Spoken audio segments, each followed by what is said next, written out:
Even if, folks, what I thought was the first day of spring, I missed it. How can I be anywhere around March Madness when I don't even know what day spring starts? But that, among other things, these crazy, confusing times all happening right here. Let's all get confused together tonight. I know most of you are watching the March Madness games, the games that are in the first round today. We'll talk about those. Franz Beard is on the call. He'll be with us all night long, giving us the updates, what's going on, news there. Of course, Ben Troupe. Always great to talk to Benny. He'll be giving us his usual sermon. We'll talk about what's happening with the football team. After all, football is still king around here. Basketball doing awfully well, I must say. So, you got some things to add? Come aboard. Tell us what you're seeing, what you saw. Ask questions, answer questions, and be a part of the show. Because the Thursday night edition, Orange and Blue Bloods show, Buddy Martin show, on the air now. Tell your friends and neighbors to watch this out of one eye and watch March business out of the other. Yes, it's time again for Buddy Martin. Call him up and tell him what you're thinking. But be kind because he's doing the best he can. Better, stronger, faster. Mama says that alligators are ornery because they got all them teeth but no toothbrush. Hey, what if the voice calls while you're gone? Take a message. Bye! You ready, champ? I'm ready for this my whole life. I'm incapable of small talk. But that's why you love me, right? Kind of intimidating to be in the presence of so many great athletes.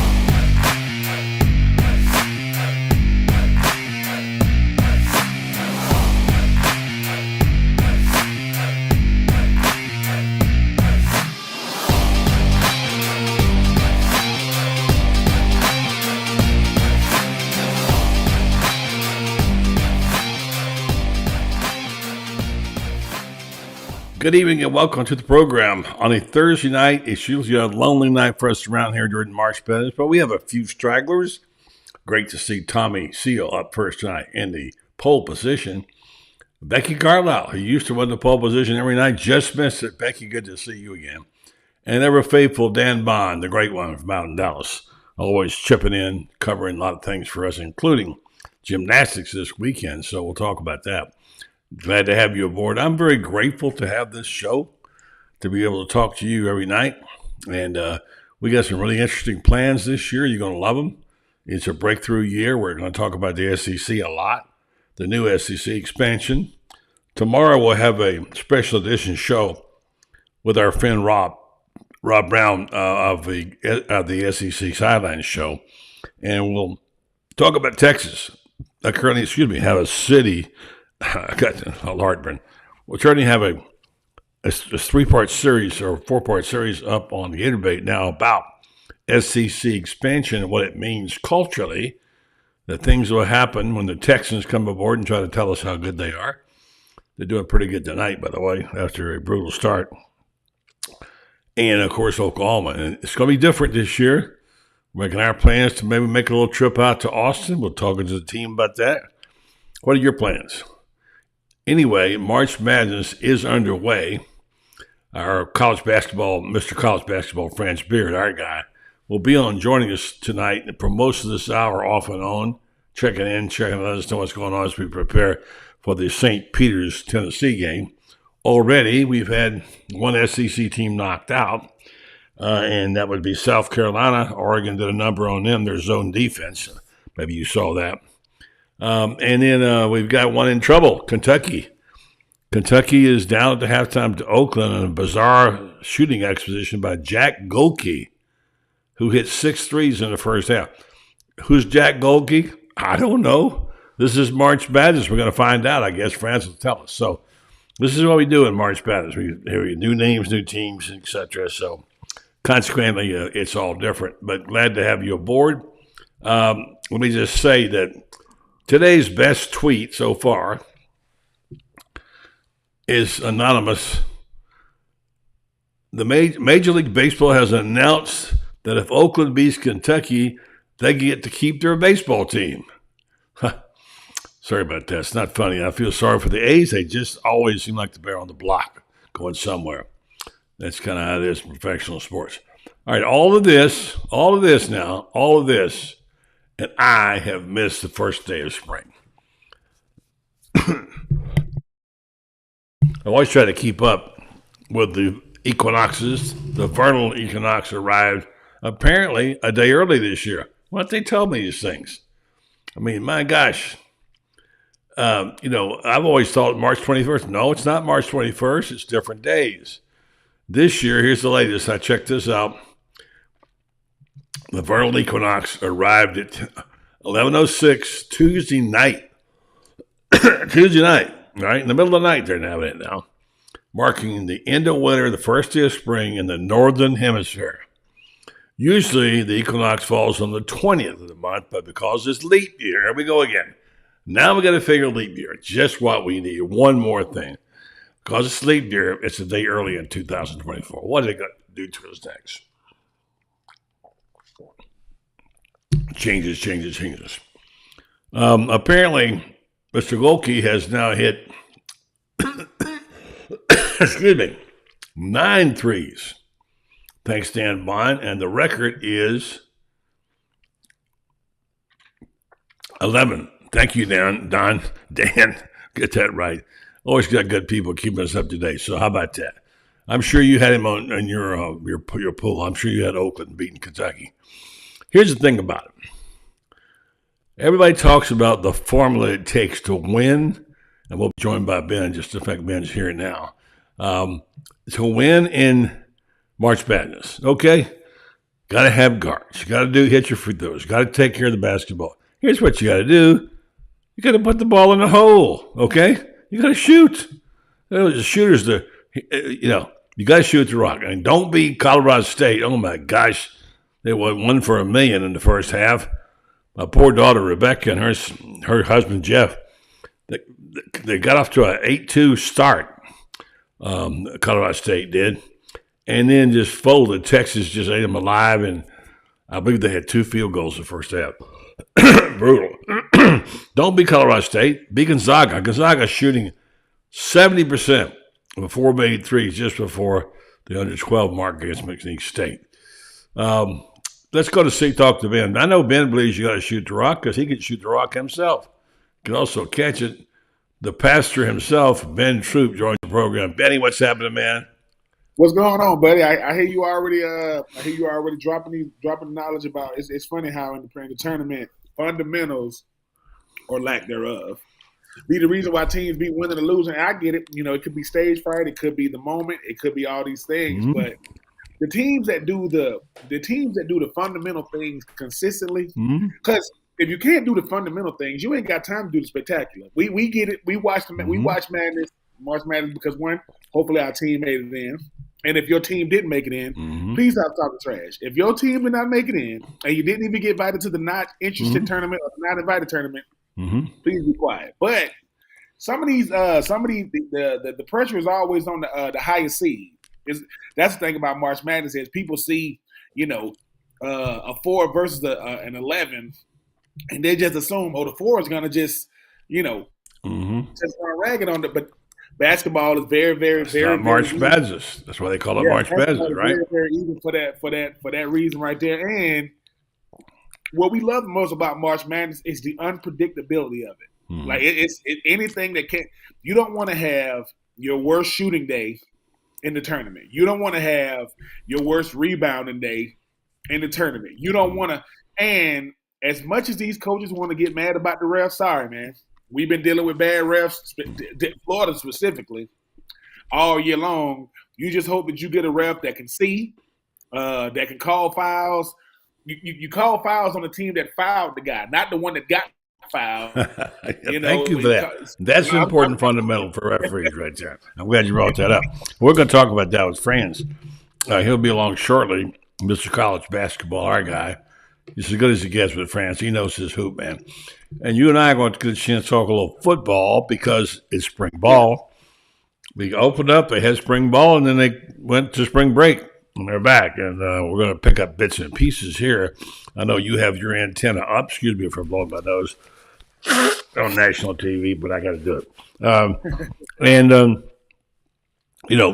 What's anticipated is spring. It's going to be interesting. You and I had a conversation today. This is going to go right into the football. Yeah. What's going to happen is that spring ball is going to be over. We'll have a little bit of time to talk about Gator baseball, and obviously women's basketball is doing okay. But really, what we're looking for is football. And before you know it, it'll be media day in Dallas-Fort Worth. Dallas-Fort Worth, not Birmingham, not Atlanta, not Nashville. Dallas-Fort Worth. I don't know. Seems kind of unfair to me that the first year they get to have host media days, but that's how it is. So anyway, then we're going to go right into the season. But they're trying to cater to the newcomers a little bit. Texas, Oklahoma. Coach Sarkisian, Coach Venables. They trying to and give Let me go ahead and say this. For those people that saying those people that came out and said Dallas is the epicenter of college football, no, it is not. No, maybe it was during the Southwest Conference days back when Texas was winning and what have you, but it ain't anymore. It hadn't been for quite some time. It's going to be a spectacle. No, make no mistake about it. When you talk about the teams being added, the teams, it's, obviously you talking about the Georgias, the Floridas, the Tennessees. I get it, but when people get to saying, I'm say this again, the Red River rivalry. I don't care how y'all feel about where it has been. It is one thing that when it is a part of the Big 12, and that's where it's been played.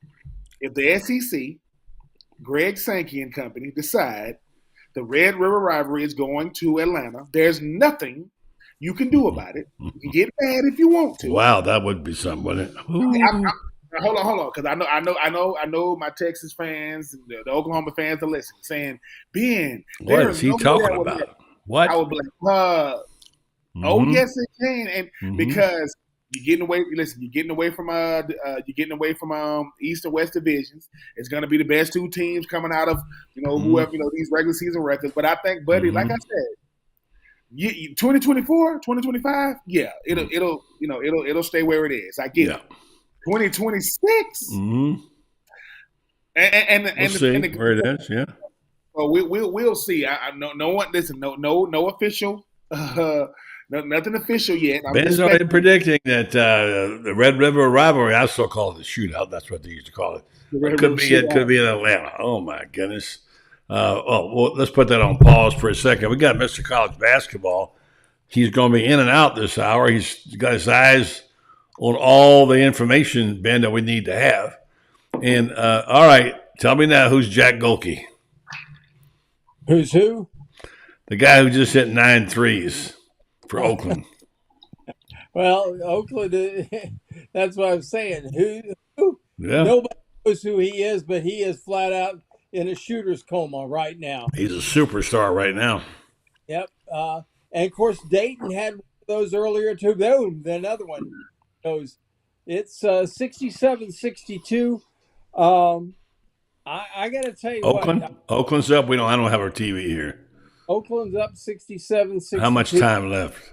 About 4.5 minutes. Okay. It's a 5-point game. And break it. 3. Kentucky all of a sudden is starting to heat up. Don't count Kentucky out because of one thing, Franz. They got shooters. They got 5 guys in double figures, and I know. But I mean, when you got guys that can put the ball in the hole, Ben and Franz, you can win the basketball game. So let's don't count them out yet, right? No, I don't count Kentucky. A team that has their shooters, they were so poor early on, and now all of a sudden, Reeves has hit a couple. DeJuan Wagner hit one. Reed Shepherd hit one. Kentucky's all of a sudden starting to feel it again, and sometimes games like this are one of two things happen. They're either the greatest wake-up call imaginable, or they are a sign that things are, even if you get by this, you ain't going far. So yeah. And I don't know which one it is right now for Kentucky, because they've been so streaky all season long. They've got great shooters. Nobody has more talent than they have. Nobody in the entire country has more talent than Kentucky. They have 7 first rounders on that team. They've got 3 guys that are probably no worse than late first, early second. And yet here they are with a team that has nobody that can even sniff the draft that's beating them. Well, yeah, it's true. Yeah. So we're going to see what they're made of. And I got to tell you something. If Kentucky loses this game, John Calipari is going to, he's going to feel like he's got a blowtorch up his butt. Do you think he'll survive it, though, Ben? Do you think he'll survive it? Yeah, unfortunately, I think Calipari signed a lifetime contract with Kentucky, if I'm not mistaken. So, and this is the thing about Calipari, right? Never met him, but he is very, very easy to dislike because every time he loses, it's everybody else's fault. It's never Kentucky got outplayed. It's all he'll go into his resume. Don't we got the most wins since I got to Kentucky? So don't we got this and don't we got that? So you also got the best team. The 3 best teams in college basketball, top to bottom, as far as like talent, is going to be Duke, North Carolina, and Kentucky.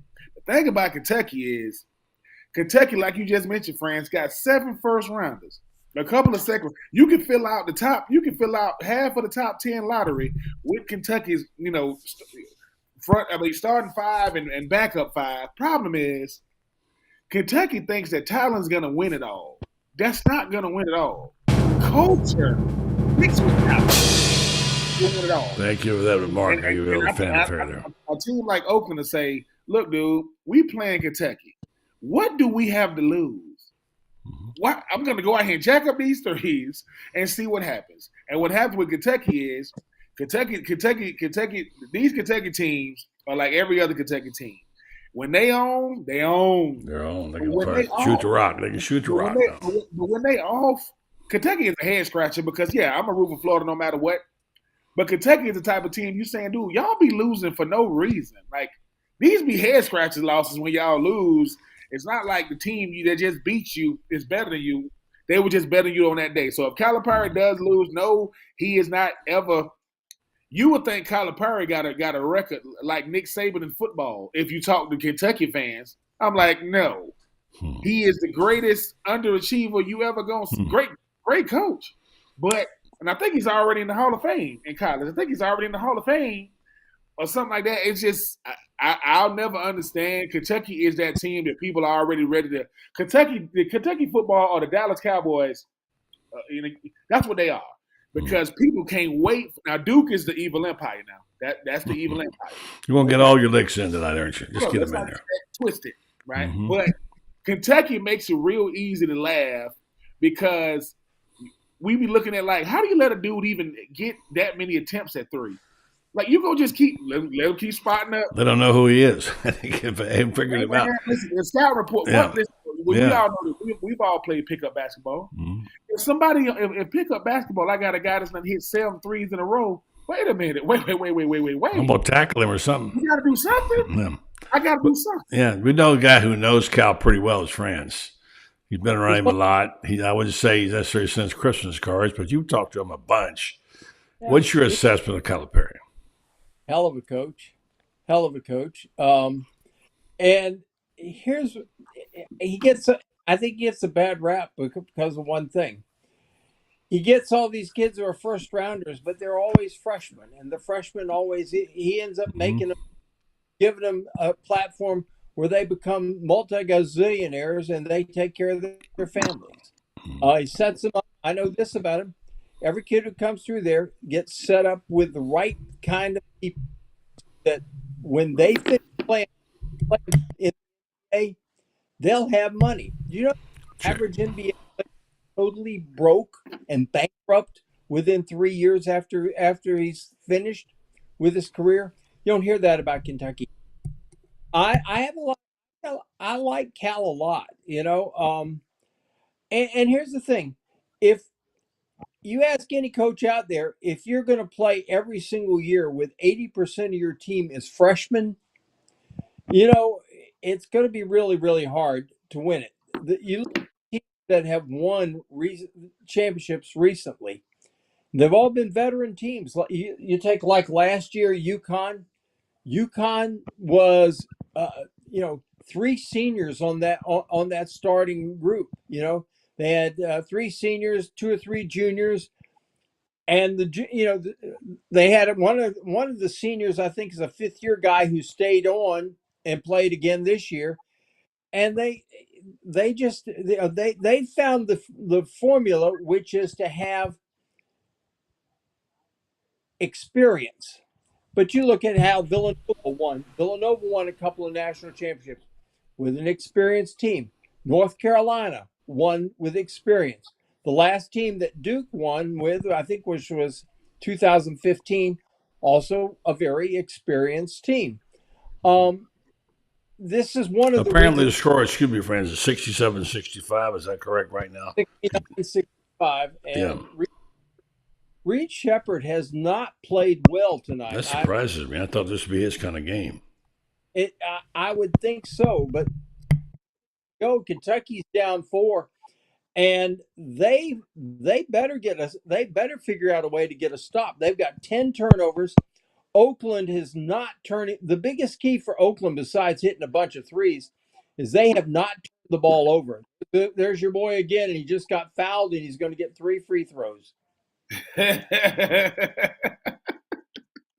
Look, I think the thing about Calipari is like I said, his resume is about as stellar as it get. I mean, it ain't gonna be too many coaches in basketball that's not respected. Like, he's up there. I mean, he don't got as many championships as Coach Bill Self, and nobody has more. Obviously, even though he's moved on, Coach K and those guys, but. I mean, Kentucky is a powerhouse. No doubt about it. And what you just said, Franz, with having that many freshmen, it's going to be hard. It's going to be hard to go deeper to the tournament. But I think the thing that teams look at with Kentucky is the thing about the tournament is your job is to not get exposed at what you don't do well. And the thing about Kentucky, when they get exposed, it's hard for them to get out. It's like, dude, you're going to wait to foul this dude on the shooting a 3 because you frustrated? Yeah, you're gonna run out of time, or you're gonna run out of possessions. And once again, people, the reason why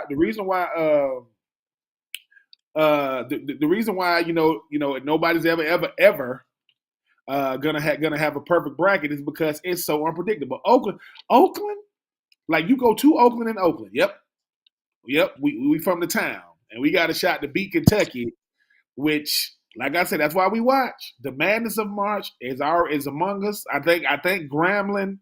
I think they made it to the round of 32. I think they won their first game. You see what Oregon did. You see what Oregon was able to go out there and do. I mean, we'll see how the SEC does as a whole. Not that I'm rooting for the SEC. I'm rooting for Florida, not the SEC. But we'll see how well some of these teams that played. In the SEC, how that translates to the tournament. Because, like I said, if you're a high-ranking seed right now, unless you just take care of business, Kentucky. Because the closer it get to zeros, the more them shots. They don't shoot them shots with as much confidence when you get close to the end of the game. So we'll see what happens. Friends, what happened? Did Oregon just throw a zone at them and they couldn't handle it, or what? I got to tell you what, South Carolina just played a very bad ball game. Lay an egg. Their defense just totally let them down. Okay, your boy missed a 3-point. Child care and early education. Really? Yep. Kentucky Antonio Reeves just missed a bunny. I mean, goodness. Anyway, it's 71-68. There's 2:28 left, and Oakland has the basketball. They've only scored one shot. They've one shot in the last 4 minutes. I got speaking of making shots, did you happen to catch Colorado State? Oh my word! Anthony Grant's boys, 17 straight points. 73-68. 2:02 left. Kentucky down 5. They are. I got to tell you what, sphincter getting and a missed shot. Oh, another missed shot. 15 on the shot clock. Back Oh, up. the sun shines bright on my old Kentucky. Oh, wait, that's the horse race. I forgot. Antonio Reeves just hit a shooter's coma shot. You cannot. That's one where he closed his eyes and threw it up there, and it still went in. Kentucky could tie it up right here, or take the lead. How much time? Look like it's 73. A minute 31 left. And a steal. You don't need What's happening? We can't see it. A bad pass by Kentucky. Oakland gets a steal. There's a foul. And the thing about it is, what Oakland needed to do was back it out. They didn't need, this is one of these cases where you're playing, you're not under control. Mm-hmm. And, it's basically a 3-on-3 because Kentucky did a good job of backing up. Now they got a guy that's 1 for 2 at the foul line, and he is now 2 for 3. So it's a 3-point lead, minute 17. He's got a second free throw coming up. My guess is he's gonna take he's gonna take a tank of Texaco right here and gag on it. But I was wrong. Up 75-71. Man. Mm-hmm. Man, Getting interesting here. What's the really really rich guy that said he would give $1 billion to somebody they had? Oh, what? Oh my gosh! What happened? Dillingham just hit a shot, falling off the court. Off the wrong foot, falling off the court, 28 feet away, and it just bombed through there. It's a 1-point game. Oh my word! 75-74. I'm telling you, these boys can shoot. Hey man, listen. John Calipari, the fact that he still has hair at all, with this he's type alive of at all. Yeah. Oh my God, it's 78-74. Corner in Oakland is up by. Did he have had another one? Another 3? Who hit it? This is somebody else. But okay. DQ Cole. Here's one of the things that I think people also don't realize too about Kentucky. This is how much pressure there is on every single coach at Kentucky, and I'm not trying to make you or anybody else, but it's kind of like in Alabama. Now that before Bear, until you'd won 6, Gene Stallings won a national championship, but until he won 6, he was just another coach. Nick Saban, just another coach until he had matched Bear. They've set this standard there that whoever Kalen DeBoer is there right now, until he's won 6 national championships, he's just another coach. It's kind of like Urban and Spurrier. They've set a standard. You're just another coach at Florida till you won one. Yeah. And Adolph Rupp has won 4 national championships. At Kentucky, Tubby Smith's won 1. Joby Hall's won 1. Pitino's won 1. Cal's won 1. They got 8 national championships by 5 coaches. But Kentucky would be the 3rd SEC team to lose today, though. Yeah, the first day. This is a bad day at Black Rock shaping up. Mississippi State got beat by Michigan State. We know South Carolina couldn't throw it in the ocean against Oregon, and now we got this. I'm sorry, I just don't know they were a powerhouse in basketball. I mean, Oakland, I was the powerhouse in basketball is always going to be the ACC. When you talk about the pageantry and the tradition up and down, North Carolina and Duke doesn't get much bigger than that. Then you got UVA. UVA plays that type of defense to where if you don't want to get locked down for however many feet is a basketball court is, that's what they do. Georgia Tech is streaky. Florida State decided to not play basketball this year, and Miami is Miami. I mean, Miami be talking trash like Miami basketball talk trash like Miami football. I don't know why, but they do. I think you make a great point though, Franz, when you say there's pressure and then there's being a head coach there's been a head basketball coach in Kentucky. I think it's a higher level of it. It's different because, like you said, everybody used to want to go to Duke and North Carolina first. They literally want to go to Kentucky first because he putting them in the league. But thank God for Anthony Davis. But look what happened in North Carolina. Dean retired. Bill Guthridge came in there, took over, and Bill Guthridge was the longtime assistant for Dean. Did not handle the pressure. Turns it over. They bring in Matt Doherty. Matt Doherty is a disaster. Two coaches who try to replace the legend, and finally they get Roy Williams in. And Roy Williams knew all about pressure cookers because he coached at Kansas. So, you've got this problem of following legends. Mike White tried to follow a legend at Florida. Look what happened. And I think Mike White absolutely okay, it's a 5-point game, 18 seconds to go. Kentucky's got the ball. Reed Shepherd is going to pass it off. They can't get a shot off. There's 9 seconds to go, and they miss. And this is going to be Oakland's going to win this game. 4.9 seconds to go, 5-point lead. 5 seconds to go. It's 79. I got it on now. 79, 74. I finally got it. Yeah. Well, like I said, three SEC teams gone. If Calipari wasn't who he was, like if he's not who he is, because how many years removed are we from them being the number 1 seed, losing in the opening round? Wasn't that Kentucky? No. That was Virginia. That was Virginia. I would say that. Lost the 116 game. I mean, and then comes back the next year and wins it all.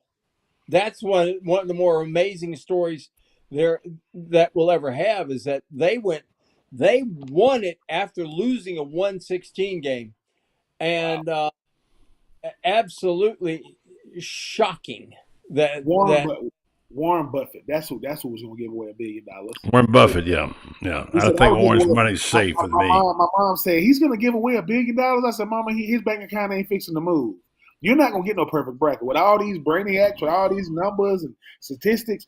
You're not going to get a perfect bracket because we look at the teams, the tradition.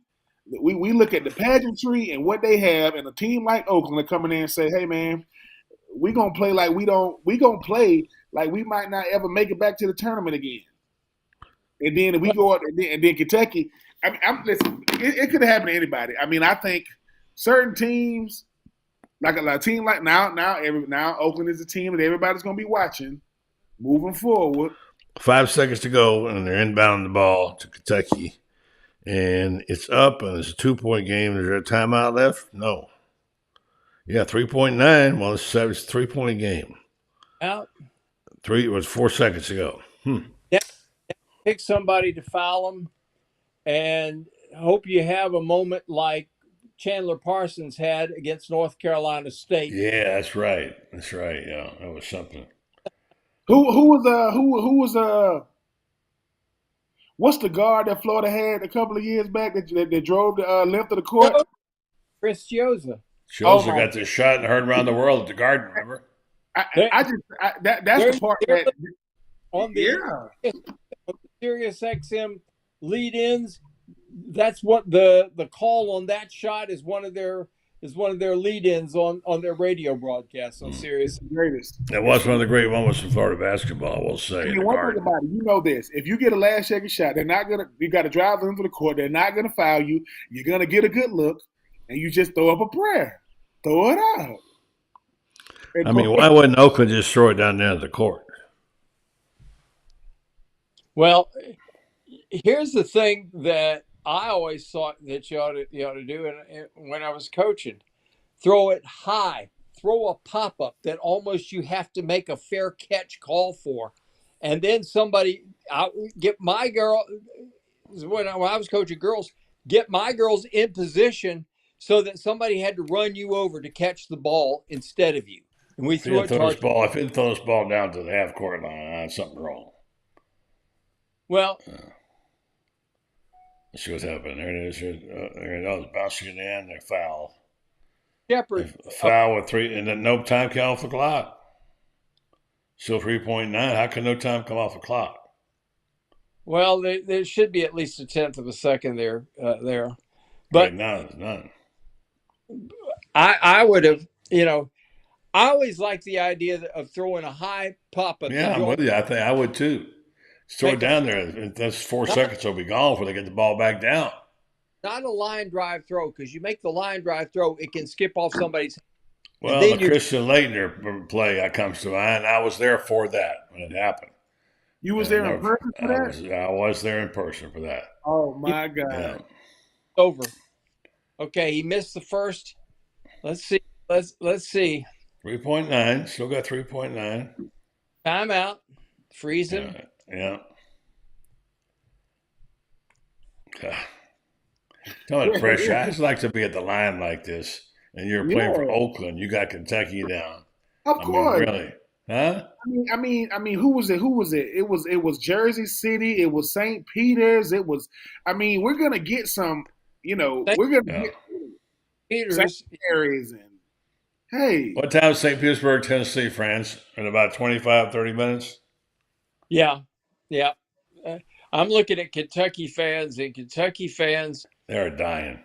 They're wondering, all the Baptist Kentucky fans are wondering how it is that Catholics have something to do. Number 4. Rosary, they can do this, that. They got the hand signals and everything. And, we Baptists, all we can do is say, oh, please, please, please, please, please. It's amazing. You look at at 1 point. All right, it's a 4-point game now. Well, yeah. And 10. Cal's going to figure out a way to get a 4-point play out here. Straight happen. Throw it to the hole and hope somebody fouls him. No. The only way they would get a 4-point play is to shoot the rock and 3-point play shot. Because Kentucky ain't playing the Hawks. They playing Oakland. They was playing my Kentucky, Hawks. But they're not going to foul. My Hawks will foul you at the 3-point line. They'll foul you.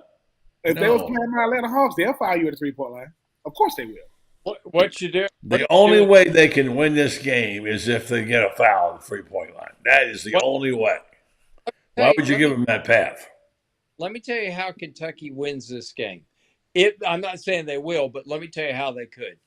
And that is if Oakland does not contest anything and they tell everybody to stand around, Kentucky throws a length of the court pass, the guy shoots, takes maybe the catch and the shoot and the shot down the other end, maybe takes a second and a half.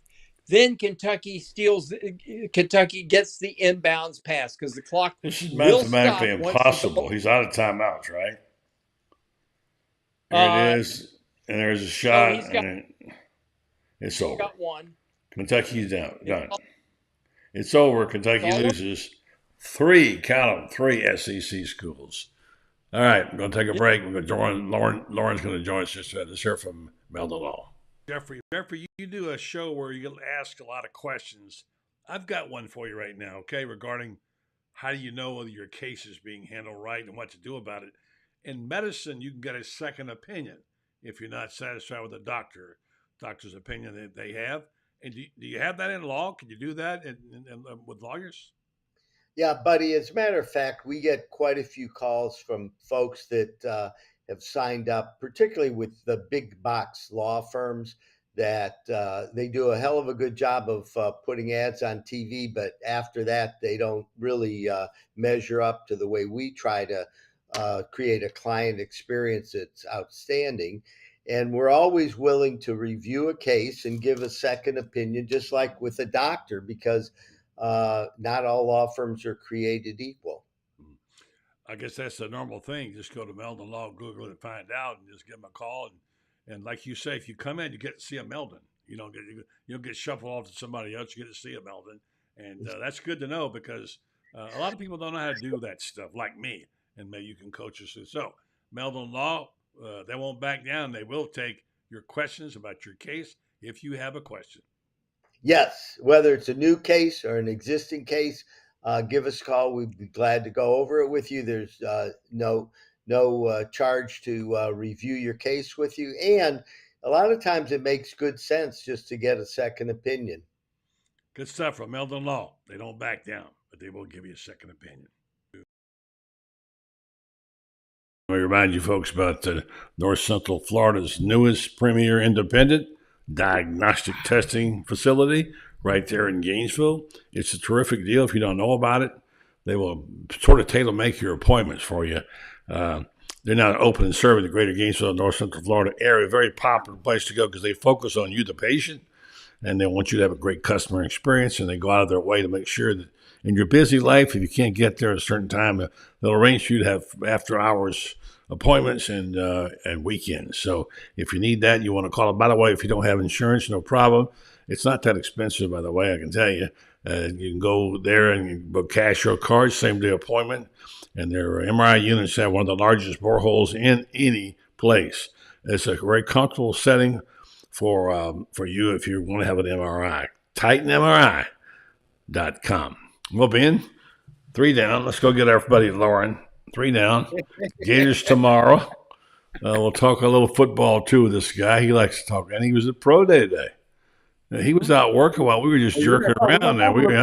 He was working. We were sitting about lollygagging, eating bonbons, drinking Cokes, and Loren was working. What's up, Loren?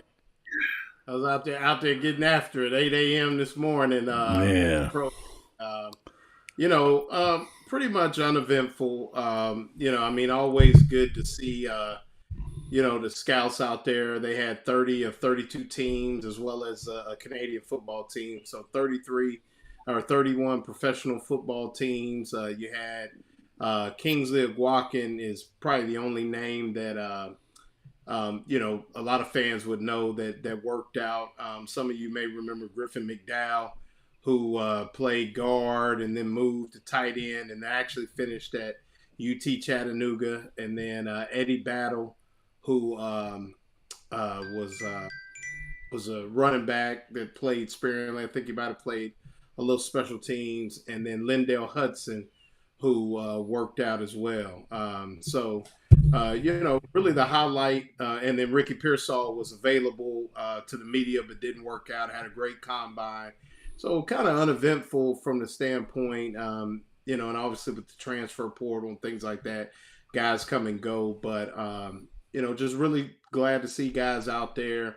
Not much, last year a lot of focus was on AR, obviously, understandably. Yeah. But this year, just kind of ho-hum. Griffin McDowell jumped 9 feet, 2 inches in the broad jump. And then I did 31 reps on the bench press. So, pretty impressive. And then, Eddie Battle looked good. Michael Leon threw a little bit to, what's his name? Tyler Spiro and Khalil Jackson. So, but just kind of one of those days. But for those of us that are purists that like football, there's another day with football. And I told somebody, I was about to say, Loren, I mean, the thing about I saw Hayden Hansen out there, catching a couple of go routes. The thing about Pro Day that I want to ask you, by the way, he's a big guy. I mean, I had a chance to interview him. He always say the same thing. He'll say, "Look, man, I'm not finna wow you with no speed." He said, "I'm not." He said, "But I'm like Gronk, meaning you give me the ball, I could make some things happen because I'm a bull in the china shop." Which I think for most players to understand who you are before the critics jump on you, that helps because you're not looking for that. But I gotta ask, Loren, when you talk about Pro Day now, yes, when you got mutants known as Anthony Richardson last year, that was really just to show off what he can do and how he looks in person. But talk about how Pro Day has become a spectacle within itself. It used to be, you got a big time quarterback, you want to see him go through his scripted throws. Now you got Ricky Pearsall out there holding court. They're asking Ricky Pearsall about current players on the team now. Like, oh yeah, we got some guys that's gonna look good, and you talk about guys that get to go out there because people say, well, why only 30 of 32 teams came? Because those are the teams. 30 out of 32 was that's a good little bit of that's almost every team, and most of these players, that aren't a Ricky Pearsall, that aren't, an Anthony Richardson, that aren't a Kyle Pitts. This is their one time that everybody gets to watch them. Like, everybody's watching me 31 reps on the bench. I mean, you got O-lineman can't give you 31 reps on the bench. A 9-2 broad jump means you have very, very explosive hips to jump that far, standing still.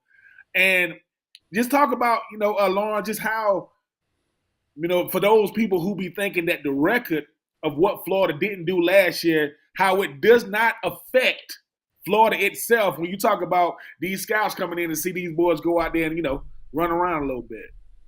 Yeah, I mean, I think you can get caught up in, and particularly us in the media, because we want so much content and things like that. But Ben, you've been through it, and you've seen that undrafted free agent come in and make that football team. You've seen a camp arm that, he's just a camp arm, kind of win that third string quarterback position. And what it's come to is there's so much money involved. And the investment in these players to where you have to get this thing right. And that's what I told somebody. They were like, why would you come? And I said, see, those are guys that don't necessarily understand the game, because as a scout, and this, Ben, let's say that I'm a scout for the Arizona Cardinals and I'm in the same division as the 49ers. And this kid who was an undrafted rookie free agent out of Florida makes the team and starts to make an impact for the 49ers. As the GM of the Arizona Cardinals, I'm going to say, didn't you go to Florida Pro Day? Didn't you see this kid? Where's your report on this kid? And it's the difference between you keeping and losing your job. So, it's because the NFL is such big business now. You cannot leave any stone unturned, number one. Number two, the reason why you see these pro days on TV and things like that is because the business of football is so big. And the interest in it is so huge that people will take, the Pro Bowl, they're playing flag football and it still gets like a 19% share or something.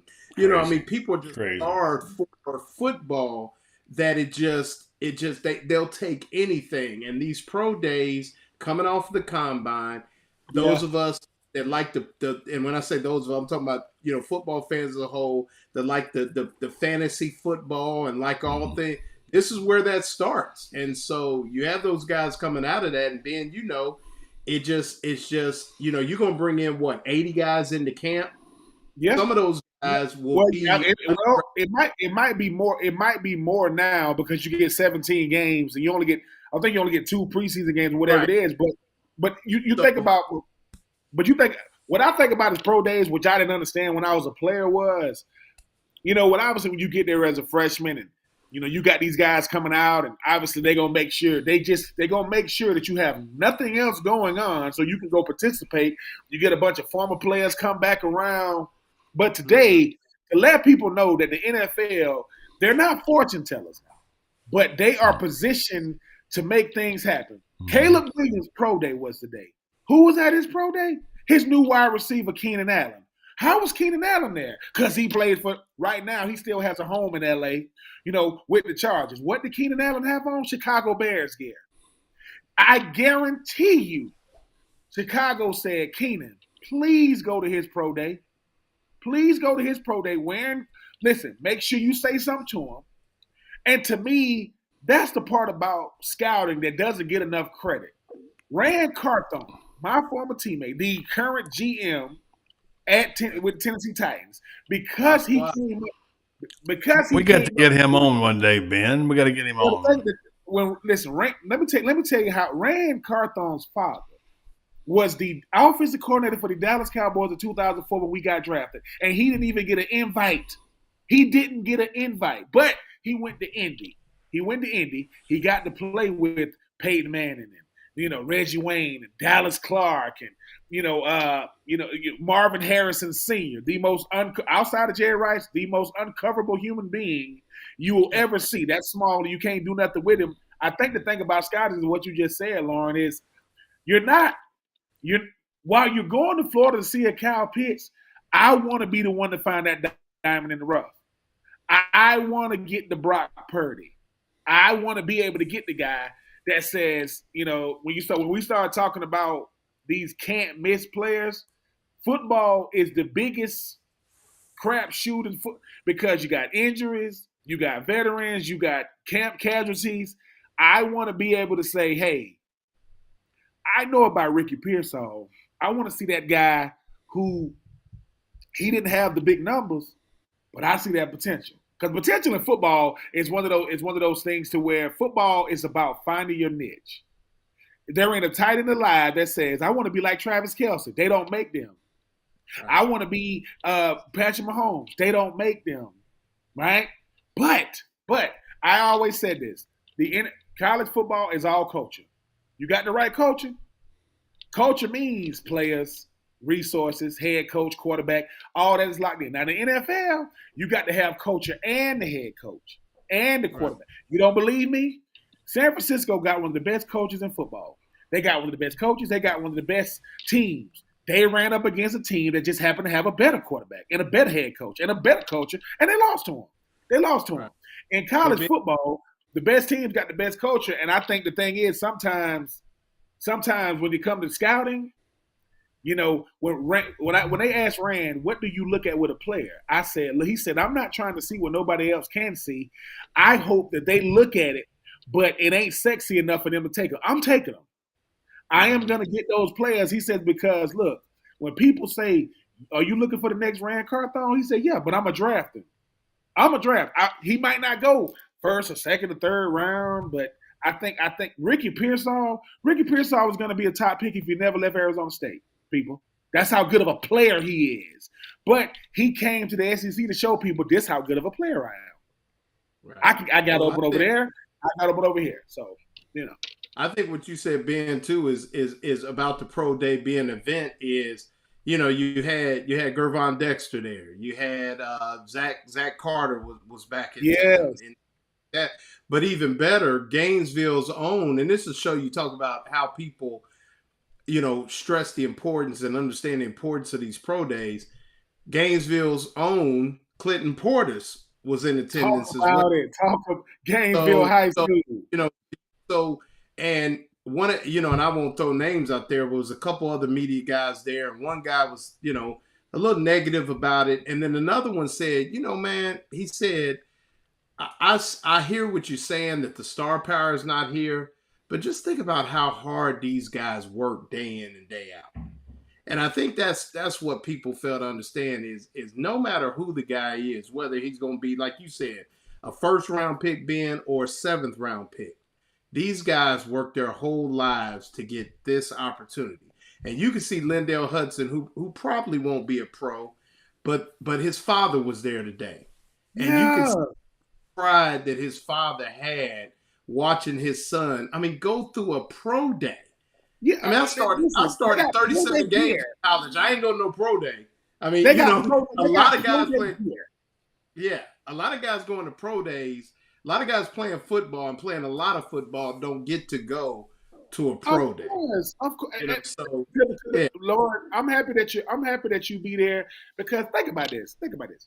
You're looking at these seasoned media people saying stuff. You going, what did you like? You can't say what you want to say to them. But like, what did you just say? Like, this is the thing. The younger you are in the pros, the more you come back to college. Like if you first year, second year, third year, you come back. Like Javon being there, Zach being there, Clinton Portis, one of the best players that ever come through the U, definitely one of the best players ever come through the NFL. With everything that he, even with his controversy, he showed his face because Clinton Portis knows I'm still a big name, man. I'm still a somebody, and I ain't played football in a while. And it's one thing, I expect Clinton Portis to show up to the U's pro day. This man is showing up to Gainesville. You know why that's significant? When I came out of 2004, you know who showed up to my pro day? Jamal Lewis was at our pro day. I went to Valley Hooves after, and he came, mind you, Jamal Lewis is not that much older than me, but he saw me at the restaurant. He came up to me and said, good job today. That kind of stuff matters. I don't think people, because that's Jamal Lewis. That's a 2,000-yard back in the NFL. Mr. Jamal Lewis, the last running back to not wear gloves before I think that Javon and Zach and Clinton, even if they don't know what they're doing for them players, that means a lot because you always want the respect of your Of course, that's true of every profession, though, gentlemen. And look, you talk about it, and I hear what you're saying. You make good points. It is hard work. They are dedicated. They give up a lot of things. Every athlete who wants to reach a certain level has to do that. You think about these kids swimming. Their parents are going to out swimming at 5 o'clock in the morning for 15 years. What they give up for an athlete. Look, in my profession, I got to tell you that I worked hard since I was about 14 or 15 to get somewhere and try to get out and get a job. And one of the great days of my career was when my wife and I were in Gainesville, and we had won this award, not a big deal, and we were there. And the great Edmund Pope, one of the great writers of all time, a guy that Edmund Pope, when I wear these glasses, I wear them for Edmund Pope and my dad. That's the kind of glasses I wore. He was one of my idols. It was a big deal. It was so much of a big deal that one of the greatest writers that showed up. Think about this. He heard who won it. Think about this. The thing about awards, they give them out every year, right? They give them out every year. When you won it, whatever he was doing, he shut it down. I want to be there to see this. Well, he was in the contest. It was a statewide contest, and it was a different thing. And I would not put myself in Edmund Pope's company, but I was just saying what I was going to tell you was my wife was standing by the elevator, and Edmund Pope came up, and she said to him, "Are you Buddy Martin's wife?" And she said, "Yes, I am." He said something that was one of the greatest compliments, and I was off. When he said it, he said, "Your husband is a hell of a newspaper man."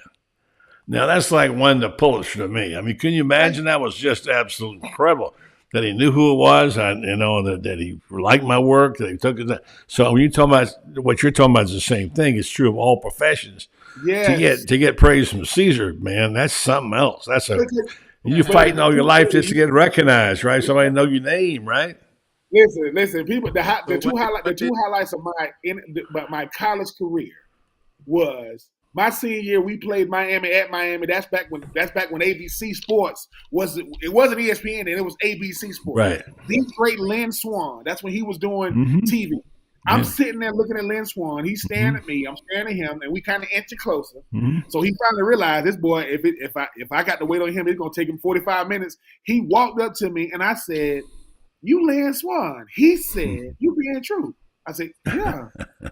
To me, right? That stuff. That's a great exchange, yeah.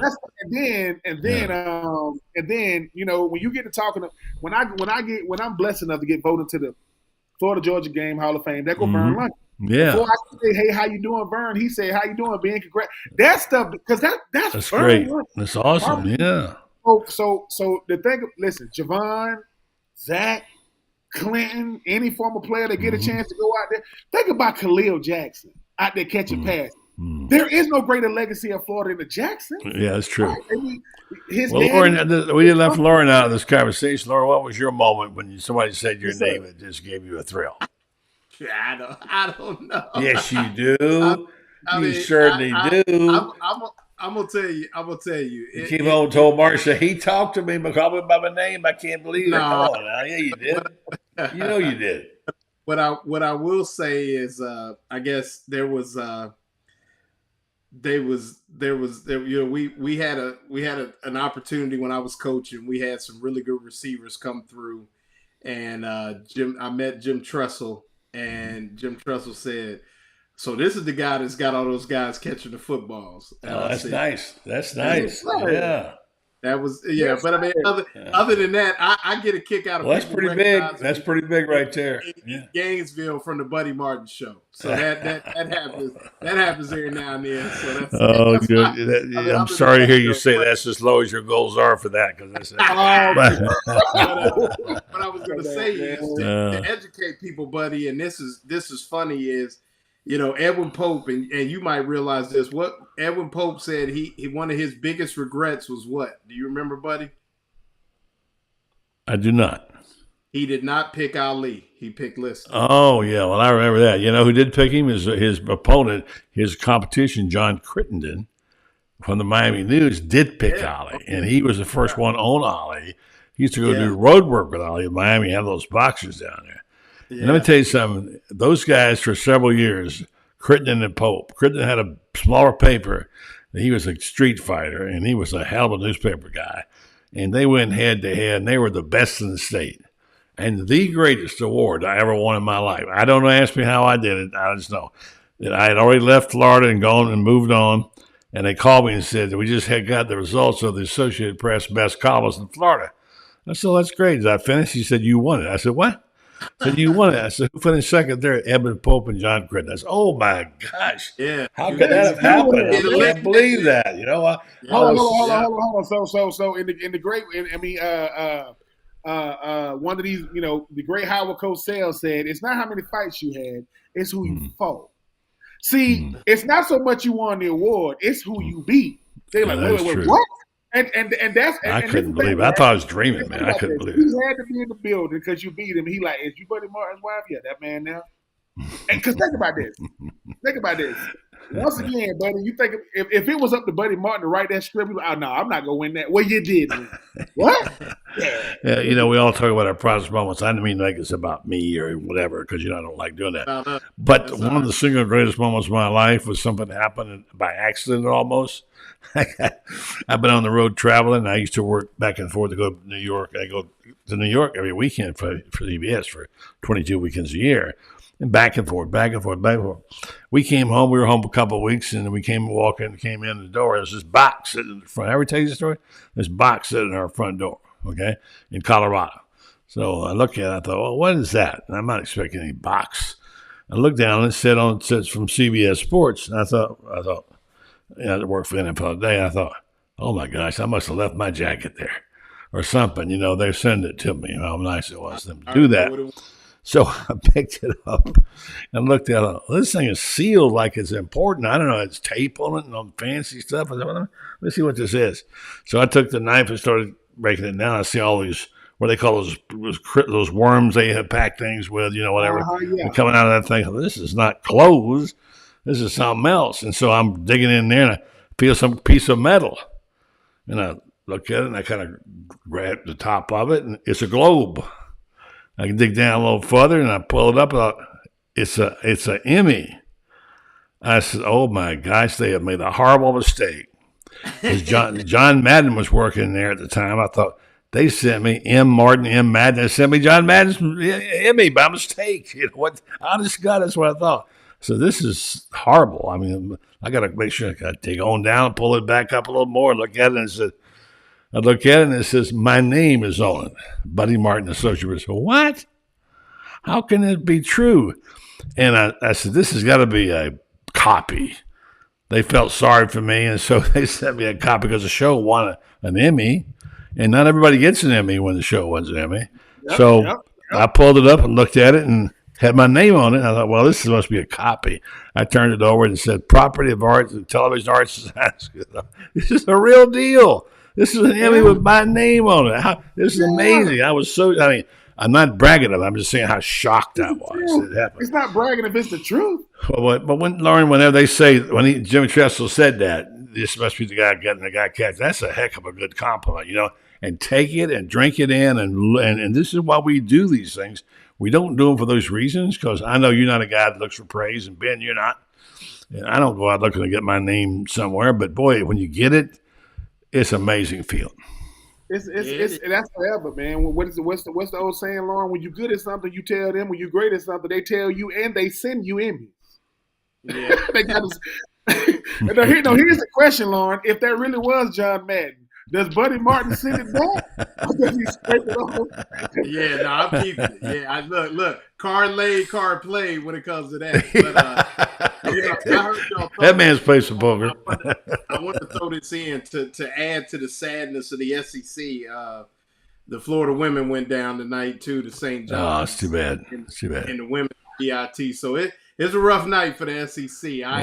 Kelly Ray's had a really good run. A lot of chalk breaking on the Yeah, brackets. yeah. A lot of brackets burning already. I can smell them. Oh yeah. Listen, if you are a therapist and you live in the Lexington area, you might not want to come to work tomorrow because you're gonna get a lot of new clients. On the other hand, maybe you ought to get a truckload of them and take them and they're gonna be needing them tomorrow. If I was, they got some private security they can have at the Calipari House tonight in Lexington because. Whoo. His wife wasn't at home. She's like, listen, go to your mama's house. Don't get nowhere near the kid. No sharp instruments. Put them up. No, in the middle around there at night.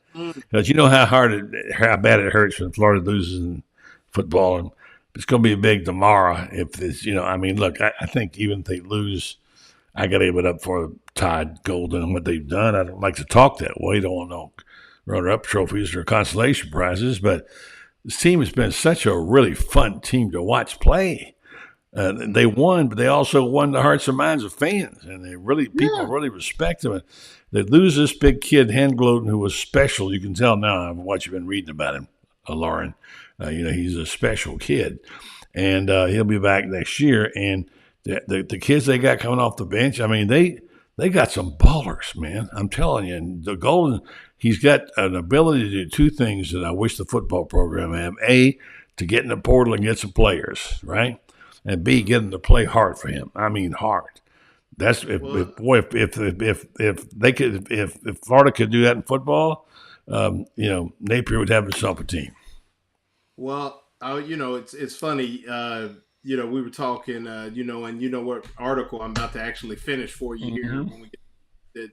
And, you talk about what recruiting does and how it is the lifeline. And, a lot's been made the last week or so about the increase in the recruiting budget and things like that. But, in talking to some people at the facility today, a lot of people that are bought in really feel like Billy said, they've gotten the people that they need in place to get this done, and the buy-in is real. So, I know that Todd Golden doesn't have to go out. Sometime in the transfer portal, you got to get 10 to 15 guys, whereas Golden has got, 2 to 3, 3 to 4, and he's gotten the buy-in. So, time will tell, but, coming out of the Hefner Center is, everyone is echoing the same sentiment that Billy Napier said. And and I don't like, I kind of get kind of frustrated with some of the big words when you talk about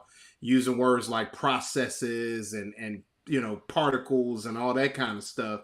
I like to just say we ready to roll this year, and things like that. So, but it seems like you said, when you refer to Napier, that at least it seems like the buy-in is real. Now, does feel that way for the team.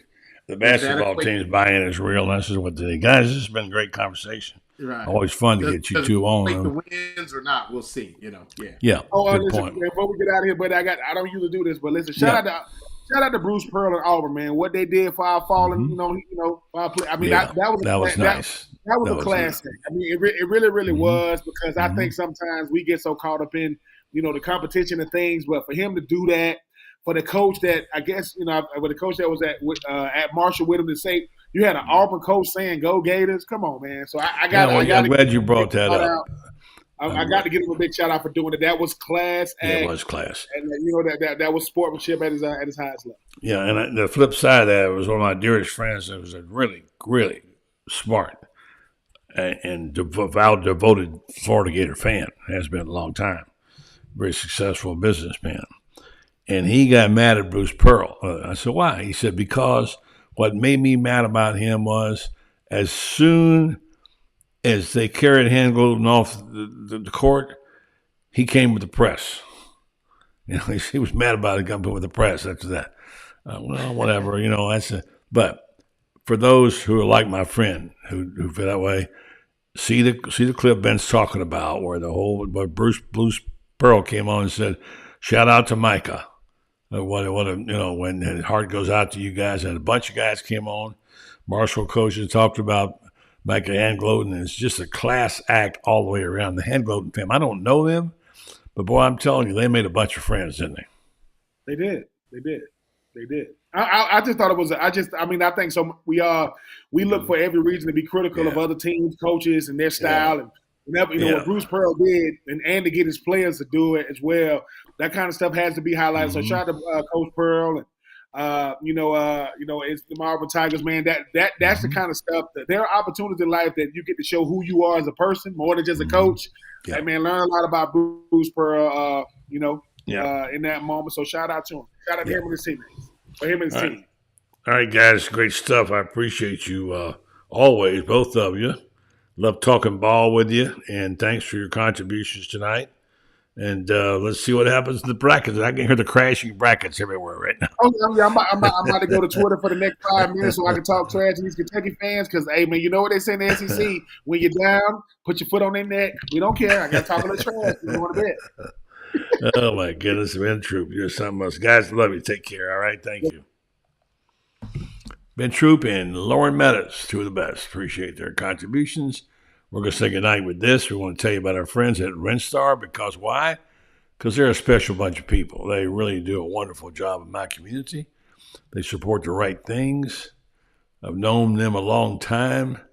Mary, of course, Mary Brantley and Joe. Joe, they're two of the best people I know, and they do a wonderful job supporting the Gators, supporting the community, and doing the things that make us what we are. And among other things, helping with our health. That's a big deal. Anytime you're dealing with your health, you're dealing with a big deal. And what they're trying to do is stress the importance of having these clinical trials. Relatively new to many of us, but they have clinical trials where they go in and they test people. They all take all these pills and see how they react. And some people get the real pill, some don't. And they get the results. And clinical trials are bringing new therapies to market and safely. That's the key. That's how they're able to do this. So they need volunteers. If you'd like to be one of them, go to Rentstar.net and then find out how you could be a part of it. Might receive study-related medications and procedures at no charge for you or your insurance. You might gain access to investigational medications or devices not otherwise available and receive compensation for your time of travel.